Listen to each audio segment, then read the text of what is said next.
എല്ലാവർക്കും നമസ്കാരം. നമ്മുടെ വിദ്യാവിധിയുടെ പുതിയ ഒരു ക്ലാസ്സിലേക്ക് നിങ്ങൾക്ക് ഏവർക്കും സ്വാഗതം. ഇതൊരു ക്ലാസ് അല്ല, ഒരു എഡ്യൂക്കേഷണൽ പർപ്പസിലായിട്ട് മാത്രം നമ്മൾ നിങ്ങളെ തയ്യാറെടുപ്പിക്കാൻ വേണ്ടിയിട്ട് ഉള്ള ഒരു വീഡിയോ മാത്രമാണ് ഇത്. അതിൻ്റെതായ സെൻസിൽ എടുക്കുക. നിങ്ങൾ കുറ്റങ്ങളും കുറവുകളും കണ്ടുപിടിക്കാതിരിക്കുക. കാരണം നമ്മളിപ്പോൾ ഈ കേട്ടറ്റിന്റെ അപേക്ഷ വെക്കാൻ പോകുമ്പോൾ അതിൻ്റെ അകത്ത് നിങ്ങൾക്ക് എങ്ങനെയാണ് അപേക്ഷ വെക്കേണ്ടത്, ആപ്ലിക്കേഷൻ നിങ്ങൾക്ക് സ്വയമേ വെക്കാൻ പറ്റുന്നതാണോ എന്നുള്ള കാര്യങ്ങളൊക്കെയാണ് പറയുന്നത്. അപ്പൊ നമ്മൾ ഇതിൽ ഉപയോഗിച്ചിരിക്കുന്ന ഫോട്ടോസും അതിൽ ഉപയോഗിച്ചിരിക്കുന്ന പേരുകളും അതുപോലെ ഉപയോഗിച്ചിരിക്കുന്ന കാര്യങ്ങളും എല്ലാം ഫേക്കാണ്. നമ്മൾ ജസ്റ്റ് ഒരു ഡെമോ ആയിട്ട് ചെയ്തിരിക്കുന്ന കാര്യങ്ങളാണ്. ഇപ്പൊ നിങ്ങൾ എന്തിനാണ് ഇനി അത് ഉപയോഗിച്ചത്, അവിടെ അങ്ങനെ ഉപയോഗിക്കാൻ പാടില്ലായിരുന്നു എന്നൊന്നും പറയരുത്. കാരണം നമ്മളത് മുൻകൂട്ടി പറയുന്നത് അതുകൊണ്ട് തന്നെയാണ്. നിങ്ങളെ ഇതൊന്ന് പഠിപ്പിക്കുക, ഇത് നിങ്ങൾക്കൊന്ന് പരിചയപ്പെടുത്തി തരിക എന്നുള്ളത് മാത്രമാണ് ഇവിടെ വിദ്യാവീതിയുടെ ഉദ്ദേശം. വിദ്യാവീതി എന്ന് പറയുന്നത് പരിശീലന സ്ഥാപനമാണ്. അപ്പൊ ഈ പരിശീലനത്തിന് വേണ്ടി മാത്രം നൽകുന്ന ഒരു വീഡിയോ ആയിട്ട് കരുതുക. നമ്മൾ ആദ്യം തന്നെ നമ്മളുടെ ഗൂഗിൾ ഓപ്പൺ ചെയ്യുക. ഈ ഗൂഗിൾ ഓപ്പൺ ചെയ്തിട്ട് കേട്ടറ്റ് എന്ന് ടൈപ്പ് ചെയ്ത് കൊടുത്ത് എൻ്റർ അടിച്ചാൽ ആദ്യം വരുന്ന പേജ് തന്നെ കേട്ടറ്റിന്റെയാണ്, കേരള ടീച്ചർ എലിജിബിലിറ്റി ടെസ്റ്റ്. നമ്മൾ അതിൽ ജസ്റ്റ് ഒന്ന് ക്ലിക്ക് ചെയ്ത് വരുമ്പോൾ നമ്മുടെ കേരള ടീച്ചർ എലിജിബിലിറ്റി ടെസ്റ്റിന്റെ മുൻ പേജ് ഓപ്പൺ ആയി വരും. ഇവിടെ നമുക്ക് അപേക്ഷ വെക്കാം, അപേക്ഷ വെച്ച് തുടങ്ങാം. അപേക്ഷ വെച്ച് തുടങ്ങുന്നതിന് മുമ്പ് നിങ്ങളോടൊരു കാര്യം, നിങ്ങൾക്ക് സ്വയം ചെയ്യാൻ പറ്റുമെങ്കിൽ ഈ വീഡിയോ കണ്ട് സ്വയം ചെയ്തു നോക്കുക. ഒരിക്കലും സ്വയം ചെയ്ത് തെറ്റിക്കാൻ വേണ്ടിയിട്ട് നിങ്ങൾ ശ്രമിക്കരുത്. കാരണം തെറ്റിച്ചാൽ പിന്നെ തിരുത്താനൊന്നും പറ്റത്തില്ല. കൃത്യമായിട്ടുള്ള വിവരങ്ങൾ ഇതിൽ നൽകാൻ ശ്രദ്ധിക്കുക. കാരണം നമ്മൾ ഇതിൽ ഈ ഫോൾസ് ആയിട്ടുള്ള എന്തെങ്കിലും വിവരങ്ങൾ കൊടുക്കുകയോ നമുക്കൊരു കുത്തോ കോമയോ മാറിപ്പോയാൽ പിന്നെ അത് തിരുത്താനൊക്കെ വലിയ ബുദ്ധിമുട്ടാണ്. അതുകൊണ്ട് അങ്ങനെ ഉണ്ടെങ്കിൽ നിങ്ങൾ കാര്യങ്ങൾ പഠിച്ചു മനസ്സിലാക്കിയതിനു ശേഷം അറിയാവുന്ന ഏതെങ്കിലും അക്ഷയ കേന്ദ്രങ്ങൾ വഴിയോ ഈ സേവന കേന്ദ്രങ്ങൾ വഴിയോ ഒക്കെ നിങ്ങൾ എന്ത് ചെയ്യുക, ഈ ആപ്ലിക്കേഷൻ വെക്കുക. അല്ലെങ്കിൽ ഇത് മുന്നേ ചെയ്ത് പരിചയമുള്ള ആളുകളെ കൊണ്ടോ നിങ്ങൾ ആപ്ലിക്കേഷൻ വെക്കാൻ വേണ്ടിയിട്ട് ശ്രദ്ധിക്കുക.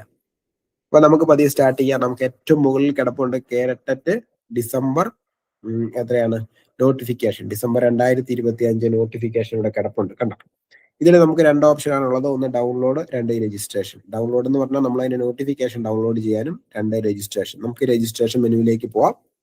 ഇവിടെ പോയി കഴിയുമ്പോൾ നമുക്ക് കുറച്ച് കാര്യങ്ങൾ പറഞ്ഞിട്ടുണ്ട്. കണ്ടോ, ആരംഭിക്കുന്ന 22/12/2025 ഞാൻ ഈ വീഡിയോ എടുക്കുന്ന 23 അപ്പം നിലവിൽ ആരംഭിച്ചു കഴിഞ്ഞു. പിന്നെ 30/12/2025 വരെ പരീക്ഷ വെക്കാൻ നിങ്ങൾക്ക് അവസരമുണ്ടായിരിക്കും. പിന്നെ ഫൈനൽ പ്രിന്റ് ഔട്ട് എടുക്കേണ്ടത് 30/12/2025 അത് നിങ്ങൾ അതുവരെ നോക്കേണ്ട കാര്യമൊന്നുമില്ല. എപ്പോഴാണോ ആപ്ലിക്കേഷൻ ചെയ്തത് അപ്പൊ തന്നെ ഫീസ് അടച്ച് ബാക്കി കാര്യങ്ങൾ ചെയ്യുക. അഡ്മിറ്റ് കാർഡ് വരുന്നത് 11/2/2026 ആ സമയത്ത് നിങ്ങൾക്ക് അഡ്മിറ്റ് കാർഡ് ഇതേ സൈറ്റിൽ നിന്ന് തന്നെ ഡൗൺലോഡ് ചെയ്യാം. ഇനി പരീക്ഷ വരുന്നത് 21/2/2026 23/2/2026 അതിൽ കേട്ടറ്റ് കാറ്റഗറി 1 21/2/2026 സാറ്റർഡേ 10 AM മുതൽ 12:30 വരെ. അതുപോലെ അന്ന് ഉച്ചയ്ക്ക് ശേഷം 2 മണി മുതൽ 4:30 വരെയാണ് കേട്ടറ്റ് 2.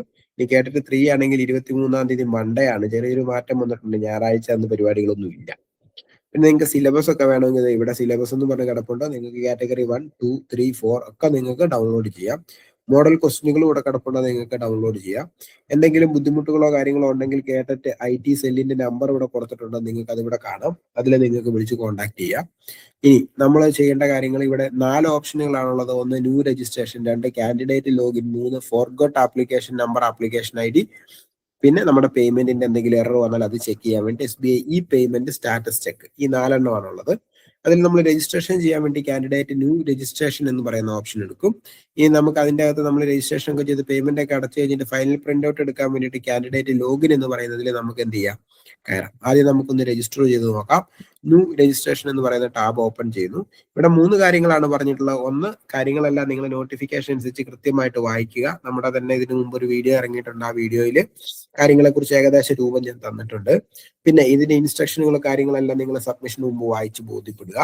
മൂന്നാമത്തെ, നിങ്ങളൊരു ഫോട്ടോഗ്രാഫ് വേണം. ആ ഫോട്ടോഗ്രാഫ് എന്ന് പറയുന്നത് പാസ്പോർട്ട് സൈസ് ഫോട്ടോ ആയിരിക്കണം. 150 വിഡ്ത്തും 200 ഹൈറ്റും വരുന്ന ഒരു ഫോട്ടോ.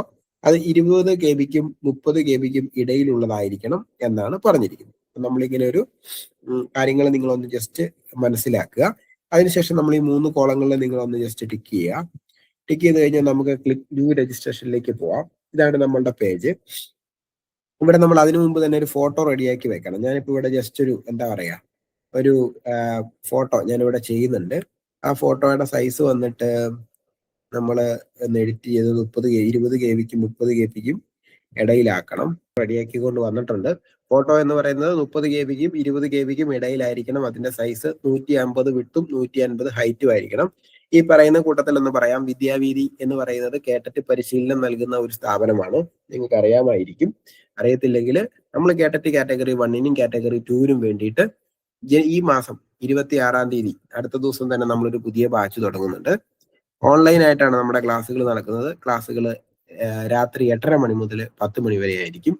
ഓരോ വിഷയത്തിനും സെപ്പറേറ്റ് ക്ലാസ്സുകൾ നമ്മൾ നിങ്ങൾക്ക് നൽകും. നിങ്ങൾക്ക് പഠിക്കാൻ വേണ്ടിയിട്ടുള്ള എല്ലാ കാര്യങ്ങളും, നിങ്ങൾ ഇതുവരെ പഠനം തുടങ്ങാത്ത ഒരാളാണെങ്കിൽ, അല്ലെങ്കിൽ ഇതൊന്ന് പഠിച്ചിട്ട് പരീക്ഷ എഴുതാമെന്ന് ആലോചിക്കുന്ന ഒരാളാണെങ്കിൽ നിങ്ങൾക്ക് നമ്മളെ ഉറപ്പായിട്ടും തിരഞ്ഞെടുക്കാം.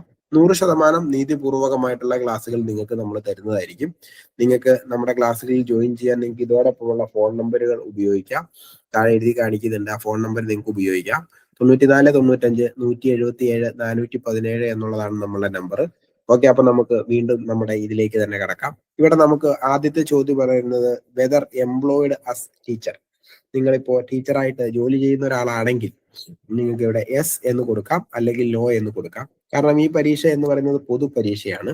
സർവീസിലുള്ളവർക്കും സർവീസിലില്ലാത്തവർക്കും ഒരുപോലെ എഴുതാൻ പറ്റുന്ന ഒരു പരീക്ഷയാണ്. അതായത് നോർമൽ വർഷത്തിൽ 2 പ്രാവശ്യം വിളിക്കുന്ന ഒരു പരീക്ഷ തന്നെയാണിത്. ഇതിൽ നിങ്ങൾ യെസ് ആണ് കൊടുക്കുന്നതെങ്കിൽ നിങ്ങൾ കുറച്ച് കാര്യങ്ങൾ ഇവിടെ കൊടുക്കേണ്ടതുണ്ട്. നിങ്ങളുടെ സ്കൂളിന്റെ ടൈപ്പ്, നിങ്ങൾ ഗവൺമെന്റ് ആണോ എയ്ഡഡ് ആണോ? നിങ്ങൾ ഗവൺമെന്റ് ആണെങ്കിൽ ഗവൺമെന്റ് കൊടുക്കുക, എയ്ഡഡ് ആണെങ്കിൽ എയ്ഡഡ് കൊടുക്കുക. അതിനുശേഷം നിങ്ങളുടെ പെൻ നമ്പർ നിങ്ങൾ ഇവിടെ കൊടുക്കുക. നിങ്ങൾക്ക് നിങ്ങൾ ഇഷ്ടമുള്ളൊരു പെൻ നമ്പർ, ഇഷ്ടമുള്ളത് പറ്റില്ല, നിങ്ങളുടെ ഇതിലുള്ള നിങ്ങളുടെ പെൻ നമ്പർ കൊടുക്കുക. നിങ്ങൾ എന്നാണോ ജോയിൻ ചെയ്തത്, നിങ്ങൾ ജോയിൻ ചെയ്ത വർഷം, മാസം, തീയതി കൊടുക്കുക. നിങ്ങൾ ജോലി ചെയ്യുന്ന സ്കൂളിന്റെ പേര് നിങ്ങൾ കൊടുക്കുക. ഞാനിവിടെ വിദ്യാവീതി എന്ന് വെറുതെ കൊടുക്കുന്നു. ഞാൻ പറഞ്ഞിരുന്നു ഇതൊരു ഡെമോയാണ്. ഓക്കെ, ഇനി നിങ്ങൾക്ക് ഇതിന്റെ അകത്ത് ഇത് നിങ്ങൾ ടീച്ചർ ആണെങ്കിൽ ചെയ്യേണ്ട കാര്യമാണ്. ഇനി നിങ്ങൾ ടീച്ചർ അല്ല എങ്കിൽ ഇവിടെ നോ കൊടുത്താൽ ഈ കാര്യങ്ങൾ ഒന്നും ചോദിക്കത്തില്ല. അവിടെ നിങ്ങൾക്ക് തൊട്ടടുത്ത സെലക്ട് ദ കാറ്റഗറീസ് എന്ന് ചോദിക്കുന്നിടത്തേക്ക് പോകാം. ഇനി അടുത്തത് നിങ്ങൾ ശ്രദ്ധിക്കേണ്ടത്, നമുക്ക് ഒരു അപേക്ഷയാണ് ഒരാൾക്ക് കൊടുക്കാൻ പറ്റത്തുള്ളൂ. ഒരാൾക്ക് ഒരു അപേക്ഷയാണ് കൊടുക്കാൻ പറ്റത്തുള്ളൂ. അപ്പൊ നിങ്ങൾ കാറ്റഗറി 1ഉം 2ഉം എഴുതുന്ന ആളാണെങ്കിൽ നിങ്ങൾക്ക് 1ഉം 2ഉം ഇവിടെ ഒരുമിച്ച് സെലക്ട് ചെയ്യാം. ഇനി 1ഉം 3ഉം എഴുതുന്ന ആളാണെങ്കിൽ 1ഉം 3ഉം നിങ്ങൾക്ക് ഇവിടെ ഒരുമിച്ച് സെലക്ട് ചെയ്യാം. ഇനി ഇത് 4 നിങ്ങൾ എഴുതുന്നുണ്ടെങ്കിൽ 4 നിങ്ങൾക്ക് സെലക്ട് ചെയ്യാം. ഇനി 1ഉം 4ഉം മാത്രം മതിയെങ്കിൽ അങ്ങനെ നിങ്ങൾക്ക് സെലക്ട് ചെയ്യാം. നിങ്ങൾ എഴുതുന്ന ഏതാണോ അത് നിങ്ങൾ ഒരു അപേക്ഷ മാത്രമേ വെക്കാൻ പറ്റുള്ളൂ എന്നുള്ള ധാരണ നിങ്ങൾ വിടരുത്.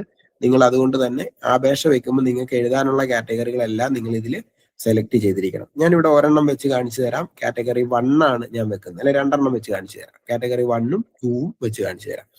ഇവിടെ നോക്കാം നമുക്ക്. ഇവിടെ 1 കാറ്റഗറി 1ൽ നമ്മൾ എഴുതുന്നത് എങ്ങനെയാണെന്നാണ്. കാറ്റഗറി 1ൽ നമ്മൾ medium of instructions Malayalam, English നിങ്ങൾക്ക് ഇഷ്ടമുള്ളത് സെലക്ട് ചെയ്യാം. പാർട്ട് 2ൽ മലയാളം നമ്മൾ സെലക്ട് ചെയ്തു. അതുപോലെ തന്നെ പാർട്ട് 3ൽ നമ്മൾ ഇംഗ്ലീഷ് സെലക്ട് ചെയ്തു. പിന്നെ മിനിമം ക്വാളിഫിക്കേഷൻ എന്നുള്ളത് ഞാൻ ഹയർ സെക്കൻഡറി ആണ്, അത് ഞാൻ തിരഞ്ഞെടുത്തു. +2 ഞാൻ പഠിച്ചത് ഗവൺമെന്റ് GOVT HSS എന്ന് പറയുന്ന സ്കൂളിലാണ്. അത് നമ്മൾ ഹൈസ്കൂൾ ആയതുകൊണ്ട് board of higher secondary examination എന്ന് കൊടുത്തു. അതുപോലെ ഇനി പഠിച്ചുകൊണ്ടിരിക്കുന്ന ഏതാണോ, സോറി, ഇവിടെ നമ്മൾ രജിസ്റ്റർ നമ്പർ ആണ് കൊടുക്കേണ്ടത്. രജിസ്റ്റർ നമ്പർ നമ്മൾ ഇവിടെ കൊടുത്തു. എന്റെ രജിസ്റ്റർ നമ്പർ കൊടുക്കുന്നു, ബോർഡ് കൊടുക്കുന്നു. അതുപോലെ സ്കൂൾ ഏതാണെന്ന് ചോദിക്കുമ്പോൾ അത് നമ്മൾ GOVT, പിന്നെ നമ്മൾ നമ്മുടെ സ്കൂൾ കൊടുക്കുന്നു. അതുപോലെ ഏത് വർഷമാണ് ഞാൻ പഠിച്ചത് എന്നുള്ളിടത്ത് നമ്മളിവിടെ 2012 മുന്നേ, 2012 12 മുന്നേ ആണെങ്കിൽ ഇവിടെ പെർസെൻറ്റേജ് കൊടുക്കണ്ട. എന്നാൽ 2013 നമ്മൾ അവിടെ സെലക്ട് ചെയ്യുന്നതെങ്കിൽ അവിടെ പെർസെൻറ്റേജ് കൊടുക്കണം. 45% മിനിമം എന്നൊക്കെ പറയുന്ന അത് ഈ 2012 ശേഷമാണ് വന്നിരിക്കുന്നത്. അതിന് മുമ്പുള്ളവർക്ക് ഇതൊന്നും ബാധകമല്ല. ഈ 12 കൊടുക്കുമ്പോൾ ഇവിടെ ശതമാനം കൊടുക്കാൻ പറ്റുന്നില്ലല്ലോ എന്ന് പറഞ്ഞ് എന്നെ വിളിക്കരുത്. അത് നിങ്ങൾ ഇത് തന്നെയാണ് കാരണം എന്ന് പറയുക. ഈ TTCക്ക് ഞാൻ രജിസ്റ്റർ നമ്പർ കൂടെ കൊടുക്കുന്നുണ്ട്. ഞാൻ എനിക്ക് ഇഷ്ടമുള്ള രജിസ്റ്റർ നമ്പർ കൊടുത്തു. ഇഷ്ടമുള്ളതല്ല, എന്റെ സർട്ടിഫിക്കറ്റിലുള്ളത്. ഞാനത് നമ്മുടെ കേരള ഗവൺമെന്റിലാണ് പഠിച്ചത്. അതുകൊണ്ട് തന്നെ എഡ്യൂക്കേഷൻ ഡിപ്പാർട്ട്മെന്റ് ഓഫ് കേരള കൊടുത്തു. എവിടെയാണ് പഠിച്ചതെന്ന് പറയുന്നത് ഞാൻ ജസ്റ്റ് ഇതിനു മുമ്പ് എവിടെയോ ഒരിടത്ത് പഠിച്ചതിൽ ഞാനത് കൊടുത്തു. ഇനി ഏത് വർഷമാണ് പഠിച്ചതെന്നുള്ള 2012 ആയതുകൊണ്ട് ഞാൻ പിന്നെ 14 പഠിച്ചിട്ട് ഇറങ്ങും. അപ്പൊ ഞാൻ 14 ഇവിടെ കൊടുക്കുന്നുണ്ട്. പിന്നെ അപ്പോഴെനിക്ക് ഇവിടെ പെർസെൻറ്റേജ് ചോദിച്ചു. കണ്ടോ, ഞാനിവിടെ പഠിച്ചപ്പോൾ എനിക്ക് 67% ഉണ്ടായിരുന്നു. ഞാനത് അവിടെ കൊടുത്തു. അടുത്ത കാറ്റഗറി 2ലേക്ക് പോവാം. കാറ്റഗറി 2ൽ ചെന്ന് കഴിയുമ്പോഴും എനിക്ക് മീഡിയം മലയാളം അല്ലെങ്കിൽ ഇംഗ്ലീഷ്. പിന്നെ നമ്മുടെ ഏതാണ് ഇത് മലയാളം ഇംഗ്ലീഷ് കൊടുക്കുന്നതിന്റെ കാരണം എന്ന് പറഞ്ഞാൽ നമ്മുടെ ക്വസ്റ്റ്യൻ പേപ്പർ മീഡിയമാണ്. അത് ഒരു സൈഡിൽ മലയാളവും ഒരു സൈഡിൽ ഇംഗ്ലീഷും ഉണ്ടായിരിക്കും. പിന്നെ നമുക്ക് പാർട്ട് 1 മലയാളം, പാർട്ട് 2 നമ്മൾ ഇംഗ്ലീഷും സെലക്ട് ചെയ്തു. രണ്ടും ഒരുമിച്ച് ഒരു സബ്ജക്ട് സെലക്ട് ചെയ്യാൻ പറ്റില്ല. മിനിമം ഗ്രാജുവേഷൻ + TTC കൊടുത്തു. ഇവിടെ ഞാൻ അതുപോലെ തന്നെ എൻ്റെ രജിസ്റ്റർ നമ്പർ കൊടുക്കുന്നുണ്ട്. അതുപോലെ ഞാൻ പഠിച്ച യൂണിവേഴ്സിറ്റി കൊടുക്കുന്നുണ്ട്. എല്ലാം ഞാൻ അതുപോലെ കൃത്യമായിട്ട് കൊടുക്കുന്നുണ്ട്. ഞാൻ പഠിച്ച് പാസ്സായ വർഷവും ഞാനിവിടെ കൊടുക്കുന്നുണ്ട്. ഞാനവിടെ പഠിച്ച് പാസ്സായ വർഷം 2015 2020 കരുതുക. അതെനിക്ക് അന്നേരത്തെ ശതമാനം എന്ന് പറയുന്നത് 49% കരുതുക. അതുപോലെ ടി ടി സിക്ക് ഞാൻ മുമ്പേ പഠിച്ച കാര്യങ്ങളൊക്കെ തന്നെ ഇവിടെ കൊടുക്കുന്നു. എന്താണ് മേളിലത്തെ പോലെ തന്നെ താഴെ കൊടുത്തില്ലെങ്കിൽ അത് നമുക്ക് മുമ്പോട്ട് പോകുകയില്ല. അതുപോലെ തന്നെ നിങ്ങളുടെ ക്വാളിഫിക്കേഷൻ, നിങ്ങൾ എവിടേക്കാണോ പഠിച്ചത് അതൊക്കെ നിങ്ങൾ കൊടുക്കുക. കൃത്യമായിട്ട് തന്നെ കൊടുക്കണം. ഇതൊന്നും പിന്നീട് മാറ്റാൻ പറ്റുന്നതല്ല. അതുകൊണ്ട് അത് നിങ്ങൾ കൊടുക്കുന്ന വിവരങ്ങൾ സത്യസന്ധമായിട്ട് നമ്മുടേത് തന്നെ കൊടുക്കുക, നാട്ടുകാരുടെ ഒരിക്കലും കൊടുക്കാതിരിക്കുക. ഓക്കെ, ഇത്രയും കാര്യങ്ങൾ കൊടുത്താൽ നമുക്ക് പരിപാടി തീർന്നു. ഇനി ഇവിടെ നമ്മൾ കാറ്റഗറി 3 സെലക്ട് ചെയ്തിട്ടുണ്ടായിരുന്നെങ്കിൽ ഓട്ടോമാറ്റിക്കലി ഇപ്പൊ എന്ത് ചെയ്തേനെ, ഈ കാറ്റഗറി 2ന്റെ താഴെ കാറ്റഗറി 3യും കൂടെ വന്നേ. ഇവിടെ നമുക്ക് ആദ്യത്തെ കോളത്തിൽ ഏതാണോ നിങ്ങളുടെ ഇൻസ്ട്രക്ഷൻ മീഡിയം എന്നുള്ളത് സെലക്ട് ചെയ്യുക. മലയാളം നമ്മൾ കൊടുക്കുന്നു. പിന്നെ അതുപോലെ തന്നെ നമ്മുടെ എന്താണ് ഓപ്ഷണൽ സബ്ജക്ട്, നിങ്ങൾ BEdൽ ഏതാണ് പഠിച്ചത് എന്നുള്ളത് നിങ്ങൾ ഇവിടെ കൊടുക്കുന്നു. ഞാൻ ഫിസിക്കൽ സയൻസ് ആണെങ്കിൽ ഫിസിക്കൽ സയൻസ് കൊടുക്കുന്നു. പിന്നെ നമുക്ക് ഇവിടെ ഏതാണ് നിങ്ങളുടെ ക്വാളിഫിക്കേഷൻ ഏതാണോ ആ ക്വാളിഫിക്കേഷൻ കൊടുക്കും. ഞാനിപ്പോൾ 2 ജസ്റ്റ് ചെയ്ത് കാണിക്കുന്നത് മാത്രമേ ഉള്ളൂ. ഇനി അടുത്തത് നമുക്ക് നമ്മുടെ ബേസിക് ഡീറ്റെയിൽസിലേക്ക് പോകാം. കാൻഡിഡേറ്റ് ഡീറ്റെയിൽസ് ആണ്. ഇവിടെ നമുക്ക് ഏത് സെന്റർ ആണെന്ന് നിങ്ങൾ തിരഞ്ഞെടുക്കുന്നത്. ഞാനിപ്പോൾ എറണാകുളത്താണ്. അപ്പൊ ഞാൻ എൻ്റെ എറണാകുളം വിദ്യാഭ്യാസ ജില്ലയിലായതുകൊണ്ട് ഞാൻ എറണാകുളം കൊടുക്കുന്നു. എൻ്റെ പേര് ഞാൻ കൊടുക്കുന്നു. എൻ്റെ പേരെന്ന് പറയുന്നത് അപ്പു എന്നാണ്. അപ്പു എന്ന് ഞാൻ ഇവിടെ കൊടുക്കുന്നു. നിങ്ങളുടെ പേരെന്താണ് അത് കൊടുക്കുക. മെയിലോ ഫീമെയിലോ സെലക്ട് ചെയ്യുക. നിങ്ങളുടെ ഡേറ്റ് ഓഫ് ബർത്ത് കൊടുക്കുക. ഞാൻ എൻ്റെ ഡേറ്റ് ഓഫ് ബർത്ത് ഇവിടെ കൊടുക്കുന്നുണ്ട്.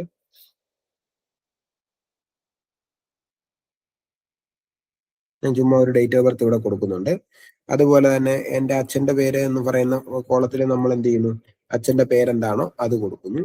അല്ലെങ്കിൽ ഗാർഡിയൻ ആരാണോ അത് കൊടുക്കുന്നു. ഇനി അടുത്തത് നമ്മൾ റിലീജിയൻ ആണ് ചോദിക്കുന്നത്. നിങ്ങൾ ഏതാണോ അത് കൃത്യമായിട്ട് സെലക്ട് ചെയ്യുക. ഞാനിവിടെ ക്രിസ്ത്യൻ സെലക്ട് ചെയ്യുന്നു. ഇനി കാറ്റഗറി, ഇത് നിങ്ങൾ സെലക്ട് ചെയ്യുന്ന അനുസരിച്ചിട്ടിരിക്കും നിങ്ങളുടെ മാർക്കിന്റെ വിശകലനം. അതായത് ജനറൽ കാറ്റഗറി ആണെങ്കിൽ നിങ്ങൾ തിരഞ്ഞെടുക്കുന്ന ജനറൽ കാറ്റഗറി ആണെങ്കിൽ നിങ്ങൾക്ക് ജയിക്കാൻ വേണ്ടത് 90 മാർക്കാണ്. ഇനി അറിയാതെ എങ്ങാനും ഈ ഹിന്ദുവില് OBC മുസ്ലിമിൽ OBC സെലക്ട് ചെയ്തതിന്റെ അടുത്ത് നിങ്ങൾ ജനറൽ സെലക്ട് ചെയ്ത് പോയാൽ നിങ്ങൾക്കും 90% മാർക്ക് മേടിക്കേണ്ടി വരും. മൊത്തത്തിൽ പരീക്ഷ അസാധുവാകും. അതിനേക്കാളും നല്ലത് ഇവിടെയൊക്കെ സെലക്ട് ചെയ്യുമ്പോൾ കൃത്യമായിട്ട് നോക്കുക. ഞാൻ ക്രിസ്ത്യൻ ജനറൽ ആണ്, എനിക്ക് 60 മാർക്കാണ്. പിന്നെ എൻ്റെ കാസ്റ്റ് എന്ന് പറയുന്നത് ഞാൻ ഇവിടെ RC ആണ്, അത് ഞാൻ ഇവിടെ RCയും തിരഞ്ഞെടുത്തു. പിന്നെ ഫിസിക്കൽ സ്റ്റാറ്റസ് എന്ന് പറയുന്നത് ഞാൻ നോർമൽ ആണ്. ഇവിടെ നിങ്ങൾ ശ്രദ്ധിക്കേണ്ട കാര്യം, എന്തെങ്കിലും PH ആനുകൂല്യം ഉണ്ടെങ്കിൽ നിങ്ങൾക്ക് ഇവിടെ എസ് കൊടുക്കാം. അങ്ങനെ കൊടുക്കുവാണെങ്കിൽ അതിന്റെ കാരണം കൊടുത്തു കഴിഞ്ഞാൽ നിങ്ങൾക്ക് 75 മാർക്ക് മതി ഇത് ജയിക്കാനായിട്ട്. പക്ഷെ സർട്ടിഫിക്കറ്റ് ഉണ്ടായിരിക്കണം, ചുമ്മാ ഒന്നും പറ്റത്തില്ല.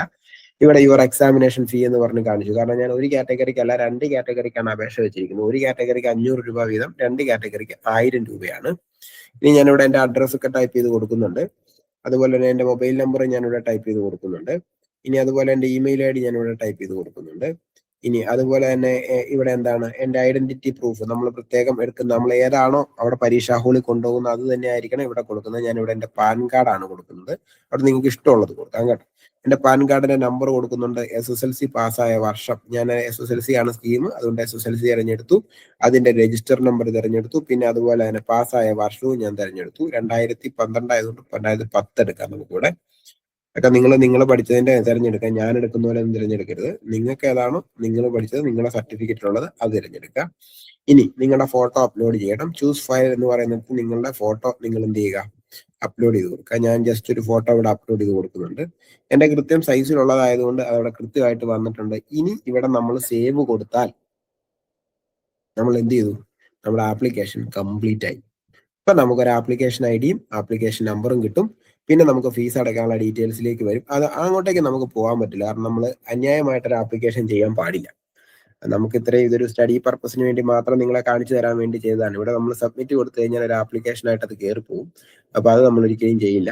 അത് നമ്മളെ തെറ്റാണ് അങ്ങനെ ചെയ്യുന്നത്. ഇനി വരാൻ പോകുന്ന കാര്യങ്ങൾ ഞാൻ പറഞ്ഞു തരാം. നിലവിലത്തെ സാഹചര്യത്തിൽ ഇത്രയും നിങ്ങൾ ചെയ്തു കഴിഞ്ഞാൽ ഇത് നിങ്ങൾ കംപ്ലീറ്റ് ചെയ്യുമ്പോൾ നിങ്ങളുടെ കാര്യങ്ങൾ നിങ്ങൾക്ക് ഒന്നും കൂടെ പുനഃപരിശോധിക്കാനുള്ള സ്ഥലമായിരിക്കും. ആ സമയത്ത് നിങ്ങൾക്ക് എന്തെങ്കിലും മാറ്റങ്ങൾ വരുത്തി നിങ്ങൾ എഡിറ്റ് ചെയ്യാൻ താഴെ ഒരു ഓപ്ഷൻ ഉണ്ടാവും, എഡിറ്റ് ഓപ്ഷൻ.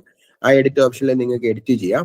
ഇനി അതിനുശേഷം നിങ്ങൾ എല്ലാ കാര്യങ്ങളും കണ്ടു ബോധിച്ചതാണെങ്കിൽ നിങ്ങൾക്ക് അതിൻ്റെ താഴെ ഒരു ടിക്കറ്റ് കൺഫേം കൊടുത്തിട്ട് സബ്മിറ്റ് ചെയ്യാം. സബ്മിറ്റ് ചെയ്ത് കഴിഞ്ഞാൽ പിന്നെ നിങ്ങൾ ചെയ്യേണ്ട കാര്യം എന്ന് പറഞ്ഞാൽ ഫീസ് അടയ്ക്കുന്ന ഒരു ടാബ് വരും. അപ്പൊ അതിനു മുമ്പ് നിങ്ങളുടെ ആപ്ലിക്കേഷൻ നമ്പറോ ആപ്ലിക്കേഷൻ IDയും അവിടെ വരും നിങ്ങളുടെ ഫോട്ടോയുടെ താഴെ. അത് നിങ്ങൾ എഴുതി വെക്കുക ഭാവിയിലേക്കുള്ള ആവശ്യങ്ങൾക്ക് വേണ്ടിയിട്ട്. അതിനുശേഷം നിങ്ങൾ ആപ്ലിക്കേഷൻ IDയും ആപ്ലിക്കേഷൻ നമ്പറും എഴുതി വെച്ചതിന്റെ താഴെ നിങ്ങൾ ടിക്ക് ചെയ്തിട്ട് പേയ്മെന്റ് അടയ്ക്കാനുള്ള ഡീറ്റെയിൽസിലേക്ക് പോകുക. SBIയുടെ ഒരു പേയ്മെന്റ് ലിങ്കിലേക്ക് പോകും. അവിടെ നിങ്ങൾക്ക് നിങ്ങളുടെ കാർഡ് വെച്ചിട്ടോ നിങ്ങൾക്ക് ഗൂഗിൾ പേ വെച്ചിട്ടോ നിങ്ങൾ ഏത് രീതിക്കാണോ ഫീസ് അടയ്ക്കുക. ഫീസ് അടച്ച് കംപ്ലീറ്റ് ചെയ്ത് കഴിയുമ്പോൾ നിങ്ങൾക്ക് ഫൈനൽ പ്രിന്റ് ഔട്ട് എടുക്കാനുള്ള ഒരു ഓപ്ഷൻ വരും. അതിൽ ഞെക്കി കഴിയുമ്പോൾ നിങ്ങളുടെ ആപ്ലിക്കേഷൻ IDയും ആപ്ലിക്കേഷൻ നമ്പറും ചോദിക്കും. ആപ്ലിക്കേഷൻ IDയും ആപ്ലിക്കേഷൻ നമ്പറും നിങ്ങൾ കൊടുത്തു കഴിഞ്ഞിട്ട് സബ്മിറ്റ് ചെയ്ത് കഴിഞ്ഞാൽ നിങ്ങൾക്ക് നമ്മുടെ ഇതേ പേജിലേക്ക് വീണ്ടും വരും. കാണിച്ചു തരാം. ഇവിടെ വന്നു കഴിയുമ്പം ഈ രജിസ്ട്രേഷൻ പേജിലേക്ക് വരും.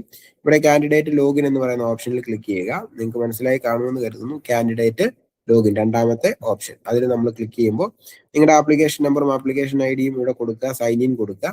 സൈൻ ഇൻ കൊടുത്തു കഴിയുമ്പോൾ വരുന്ന പേജിൽ നിങ്ങളുടെ ഫൈനൽ പ്രിന്റ് ഔട്ട് എടുക്കാനുള്ള ഓപ്ഷൻ ഉണ്ടാവും. പ്രിന്റ് ഔട്ട് എടുത്ത് സേവ് ചെയ്ത് വെക്കുക, ഭാവിയിലേക്ക് നിങ്ങൾക്ക് ഉപയോഗിക്കാം.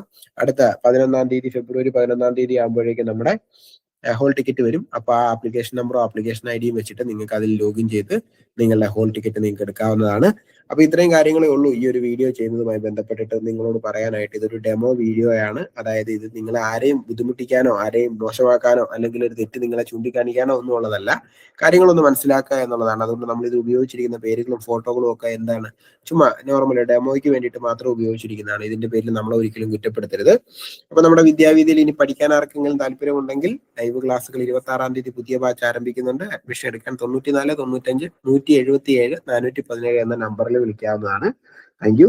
അപ്പൊ നിങ്ങൾക്ക് എല്ലാവർക്കും വിജയം ലഭിക്കട്ടെ. വിജയാശംസകൾ. ദൈവം അനുഗ്രഹിക്കട്ടെ. നമുക്ക് അടുത്ത വീഡിയോയിൽ വീണ്ടും കാണാം. നന്ദി.